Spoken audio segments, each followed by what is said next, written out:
दीदी अब तो आप बहुत खुश होंगी, आपकी दो दो बहुएं आ गई, खूब सेवा हो रहा होगा। हाँ सही कह रही हो, खुश तो हम हैं ही। दोनों बेटों की शादी कर दिए, बस अपनी खोपड़ी का बवाल खत्म हो गया। वैसे दीदी काजल खाना बहुत अच्छा बनाई थी। छोटी बहू खाना बहुत अच्छा बनाती है। सही कह रही दीदी, रात का खाना खा के मजा आ गया। सुधा अपने मायके कब गई है? 5-6 दिन हो गया गई अपने मायके घूमने। लेकिन जो भी है दीदी, सुधा बहुत काम की है। मेरी छोटी बहू भी बहुत अच्छी है, समझ लो काम इतना बढ़िया करती है, इतनी सफाई से कि हम क्या बताएं तुमको। माया सब कुछ तो ठीक है, सुधा मुंह की बहुत तेज है, बहुत कड़कड़ कड़कड़ करती है समझ लो। मेरी छोटी बहू बहुत अच्छी है, बहुत अच्छे से बोलती है। रात एकदम ज्वालामुखी है, तुरंत फटने लगती है, चिल्लाने लगेंगी। सामान्य तरीके से तो बात ही नहीं करती है। ये बात ठीक है, काम बहुत करती है, काम तो बहुत की ही है। दीदी जो काम करता है वही बोलता है, और सुधा बहुत अच्छी है। दीदी सुधा कब आएंगी? यही है अपने मन से आएंगी। क्या फर्क पड़ता है, नहीं आएंगी तो मत आए, छोटी बहू है ना, वो खाना बनाएंगी। हेलो सुधा, कहाँ हो तुम? मैं तो घर आ गई हूँ। तुम घर आ गई? हाँ अभी आई हूँ, भैया हमारे छोड़ के चले गए। चलो बहुत अच्छा हो की। एक बात आपसे पूछना था। हाँ सुधा पूछो। मैं इतने दिन यहाँ पे नहीं थी, खाना कौन बना रहा था? अब सुधा ये मत पूछो तो ही ठीक है। लेकिन हुआ क्या, मुझे साफ साफ बताइए ना, खाना कौन बना रहा था? मौसी जी आई है, बहुत तारीफ कर रही है कल के खाने की। काजल बहुत अच्छा खाना बनाई थी, जबकि काजल हमसे कही थी कि दीदी खाना हमको नहीं बनाना आता है, अपने मायके में काम की ही नहीं हो। मौसी जी तो बहुत तारीफ कर रही है, मम्मी जी बहुत तारीफ कर रही है वो तो। अच्छा कल का खाना काजल नहीं बनाई थी, साफ साफ सुन लो, सारा खाना बाहर से आया था, सिर्फ और सिर्फ वो पूड़ी बनाई थी। यही नहीं, पूड़ी बनाई जरूर थी, मम्मी जी उनके साथ किचन में हेल्प कर रही थी। क्या मम्मी जी उनके साथ किचन में हेल्प कर रही थी? और क्या, मम्मी उनके साथ किचन में हेल्प कर रही थी, तो तुम क्या सोच रही हो अकेले वो पूड़ी बना लेती? बस सिर्फ पूड़ी बनाई थी और सारा खाना बाहर से आया था। हाँ मैं ले आया था, बोली थी मौसी के सामने नाक मत कटवाओ, जाओ बाहर से खाना लेके आओ। भाई सारा इज्जत पानी मौसी के लिए बनाया गया है, मौसी को दिखाने के लिए। क्या मौसी को दिखाने के लिए सारा हुआ है? मम्मी चाहती थी काजल कोई बुराई न करे। मम्मी जी तो मेरे साथ किचन में कभी हेल्प नहीं की, आलू तक नहीं छिली होंगी। साथ ही लगातार सारा काम हम कर रहे हैं। एक बात आप जानते हैं, मौसी के सामने मेरी बुराई भी कर रही है। आने दो सुधा, मम्मी की बातों पे मत आओ, बुद्धि भरभष्ट हो गई है। ये बताइए काजल है कहाँ? अरे अपने कमरे में आराम कर रही होंगी, बीमार हो गई ना, खाना कल इतना बनाई इसलिए वो बीमार हो गई। अच्छा वो बीमार हो गई, चलिए ये तो बहुत अच्छी बात है। देखो सुधा, तुमको एक बात बताते हैं, प्लीज लड़ाई झगड़ा मत करना। तो आप ये कहना चाहते हैं मैं लड़ाकिन हूँ, लड़ाई में करती हूँ? नहीं मैं कुछ नहीं कहना चाहता हूँ, लेकिन मैं चाहता हूँ तुम शांत रहना, प्लीज कुछ बोलना मत। कुछ हो रहा है ना बस देखो, समझदार लोगों के लिए इशारा ही काफी होता है, तो बहुत समझदार हो ना, प्लीज कुछ भी मत बोलना। मम्मी को करने दो, जो उनको करना है करने दो, सब कुछ सामने ही आएगा। प्लीज अपने अंदर पेशेंस रखना। ठीक है, हम अपने अंदर पेशेंस ही रखेंगे। अरे सुधा तुम कब आई? मौसी जी मैं अभी आई हूँ। हाँ, हम लोग तुम्हारी ही बातें कर रहे थे। अच्छा आप लोग मेरी बातें कर रही थी? सुधा बहुत दिन लगा दिया आने में। बहुत दिन लगा है मम्मी जी, हम तो 1 सप्ताह में ही आ गए, लेकिन मुझे 15-20 दिन बाद आना चाहिए था। नहीं सुधा बहू बहुत अच्छा काम की कि तुम जल्दी आ गई। क्या है ना, तुम्हारी देरानी बीमार हो गई है, जानती हो कल बहुत काम की, इतना बढ़िया खाना बनाई थी, इतना बढ़िया खाना बनाई थी कि तुमसे क्या बताएं। बस खाली हमको दुख है कि तुम नहीं थी, नहीं तो अपने देरानी के हाथ का खाना खाती और कहती कितना अच्छा खाना बनाई है। अच्छा कल इतना खाना बनाई कि बीमार हो गई वो। हाँ बहुत बीमार हो गई हैं, अपने कमरे से नहीं निकली हैं।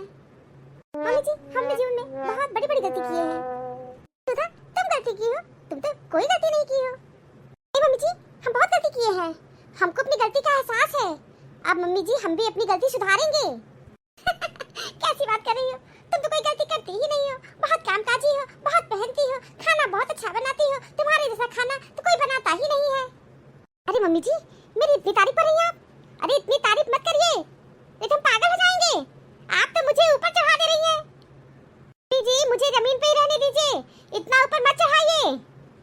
मम्मी जी मैं सोच ली हूँ कि अब मैं अपने आप को सुधारूंगी और सुधारने की दिशा में हम काम शुरू कर दिए हैं। सुधार? क्या सुधार करोगी अपने में? मुझे भी बताओ।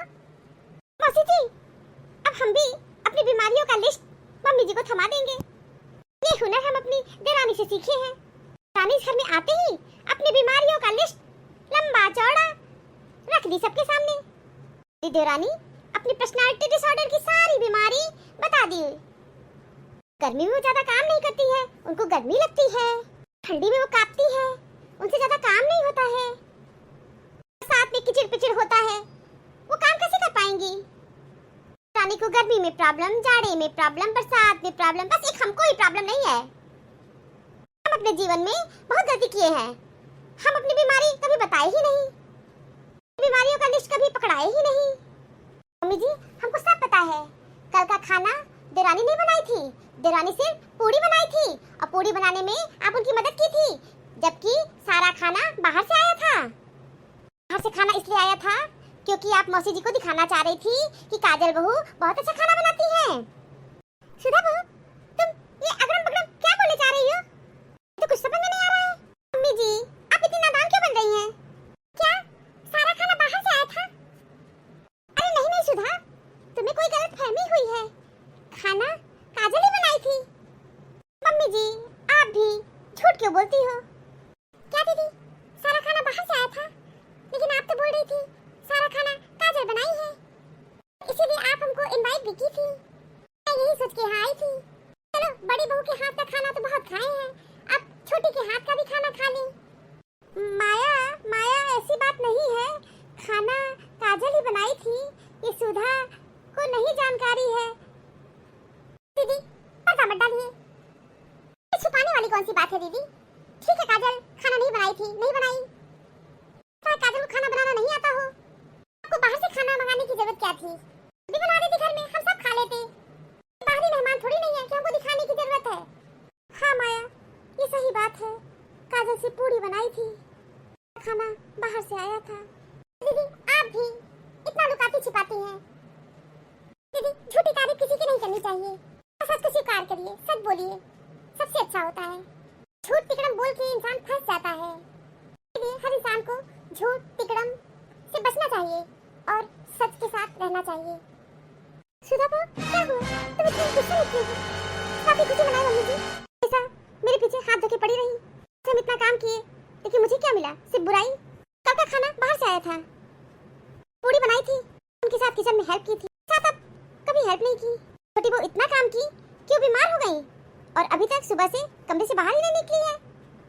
मम्मी जी याद है आपको, एक बार मेरे सिर में दर्द हो रहा था, मुझसे बोली कि बहू जाओ दवा खा लो और खा के काम करो, कि बीमारी कोई बीमारी नहीं होती है। सुधा बहू क्यों पुरानी बात उठा रही हो? पुरानी बात उठाने से कोई फायदा नहीं होता है। और नई बात मम्मी जी हमको नहीं अच्छी लग रही है ना? नई बात, कल घर में बाहर से खाना आया है।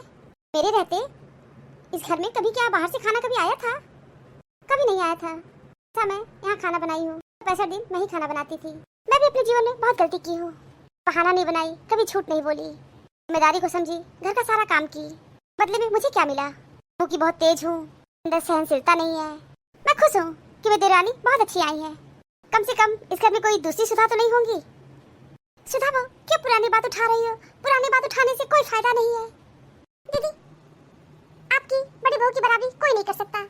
सुधा तुम बहुत अच्छी हो। मम्मी जी मेरी तबीयत नहीं ठीक है, मैं डॉक्टर को दिखाने जा रही हूँ। क्या हुआ साक्षी?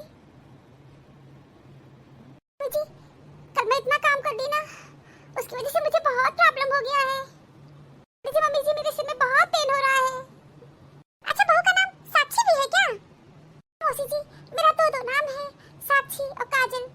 मुझे घर पे सभी लोग काजल ही बुलाते हैं। हाँ काजल बहू तुम कल बहुत काम की, बहुत अच्छा खाना बनाई थी और बीमार हो गई, जाओ डॉक्टर को दिखा दो। ठीक है मम्मी जी मैं जा रही हूँ। बहू जाओ डॉक्टर को दिखा दो। सुधा बहू तुम नाराज मत हो। मम्मी जी मैं नाराज नहीं हूँ। सुधा कोई नहीं कर सकता है। बहू, तुम बहुत काम की हो इस घर में, लेकिन बहू अब परिस्थितियाँ कुछ अलग हैं। बहुत विवश हूँ, लाचार हूँ। काजल तुम्हारी देवरानी है, भी नहीं है। मैं चाहती कि मैं अपनी बहू की बुराई करूं, कि मैं अच्छी तरह जानती हूँ काजल में बहुत कमी है, लेकिन ठीक है, समय के साथ सब कुछ ठीक हो जाएगा। सुधा बहू, तुम्हारे समय की बात कुछ और है। समय बदल गया है। समय नहीं बदलता है, लोग बदलते हैं।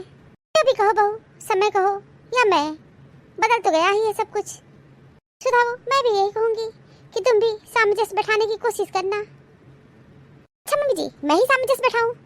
मैं पहले भी काम करती थी, अभी भी काम करूं, तो कभी भी इस घर में आराम नहीं मिलेगा। नहीं बहू, तुमको जरूर आराम मिलेगा। काजल काम करेंगी। ठीक है मम्मी जी, मैं जा रही हूँ अपने कमरे में आराम करने। मेरे भी सिर में बहुत पेन हो रहा है और शाम का खाना मैं नहीं बना पाऊंगी। क्या शाम का खाना नहीं बनाओगी? मम्मी जी, मेरे सिर में बहुत पेन हो रहा है। वैसे भी मैं आज सफर से आई हूँ, थक गई हूँ, आराम करना चाहती हूँ। दीदी, कभी भी किसी को बहुत ज्यादा नहीं दबाना चाहिए। और दीदी, ये सबसे बड़ी सच्चाई है कि आपकी बड़ी बहू बहुत काम की है।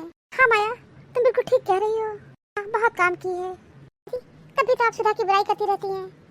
हाँ, क्या करूँ, मुझसे गलती हो गई है। ठीक है दीदी, अब आप ये गलती मत करिएगा। नहीं माया, भगवान कसम, अब मैं ये गलती कभी नहीं करूँगी। अच्छे लोग की कभी बुराई नहीं करनी चाहिए। हाँ, सही कह रही हो। बस मुझे एक बात नहीं समझ में आ रही है कि अब के बच्चे काम करना नहीं चाहते, कि उनके माता पिता उनको इस तरह संस्कार दे रहे हैं कि वो ससुराल में अच्छे प्रकार से एडजस्टमेंट नहीं कर पा रहे हैं। नहीं दीदी, बच्चे जानबूझ के ऐसा करते हैं। कोई माता पिता ऐसा नहीं चाहेंगे कि उनके बच्चे एडजस्टमेंट ना करें। जो मेरी कमी है और वो ऐसा जानबूझ के करते हैं। जिम्मेदारी से भागते हैं, कर्तव्यों का पालन नहीं करते। 100% वो जानबूझ के करते हैं। माता पिता को दोष देना ठीक नहीं है। लोग माता पिता को ही दोष देते हैं, यही कहते हैं कि बच्चों को अच्छा संस्कार नहीं दिया गया है। जो कार्य माता पिता को सुनना तो पड़ेगा ही। तो ठीक है दीदी, अब शाम को हम ट्रेन पकड़ के निकल जाएंगे। क्यों माया, रुकोगी नहीं? अरे दीदी, आपकी दोनों बहू बीमार हैं, रुक के क्या करेंगे? दीदी, हम बाहर का खाना वाना नहीं खाते हैं ज्यादा, हम बनाएंगे माया। दीदी, अब आप बुढ़ापे में खाना बनाएंगी? माया, हम खाना बनाएंगे अब बहू को खिलाएंगे, क्योंकि मेरी दोनों बहुएं बीमार हैं। मेरी दोनों बहुएं बहुत बीमार हैं माया, इसीलिए अब हमको खाना बनाना ही पड़ेगा। हाँ दीदी, सही कह रही हैं, जाइए बुढ़ापे में खाना बनाइए। दीदी, मुझे अब लगता है आपको बहुओं का सुख अब नहीं मिलेगा। आप फूटी किस्मत है हमारी, अब हमको बहुओं का सुख मिलेगा ही नहीं। बात है दीदी, बुढ़ापे में काम करेंगी तो आपका शरीर ठीक रहेगा। शरीर ठीक रहे या ना ठीक रहे, घर को ठीक रखने के लिए हमको बुढ़ापे में काम करना ही पड़ेगा। खूबी और खामी दोनों ही हर इंसान में होती है। जो तराशता है उसे खूबी नजर आती है, और जो तलाशता है उसे खामी नजर आती है। मधुर संबंध केवल बोले गए शब्दों पर आधारित नहीं होते, बल्कि भावनाओं के समझने पर भी आधारित होते हैं। Thank you for watching this video. Video अच्छी लगी हो तो लाइक और शेयर करना ना भूले, और चैनल को सब्सक्राइब नहीं किया है तो फटाफट सब्सक्राइब कीजिए। मिलते हैं अगले वीडियो में एक नई स्टोरी के साथ। तब तक आप लोग अपना बहुत ख्याल रखिएगा, हमेशा हंसते मुस्कुराते रहिए। आप सभी को बहुत बहुत धन्यवाद, बहुत बहुत धन्यवाद। तो प्लीज मेरे चैनल को सब्सक्राइब कीजिए। Thank you.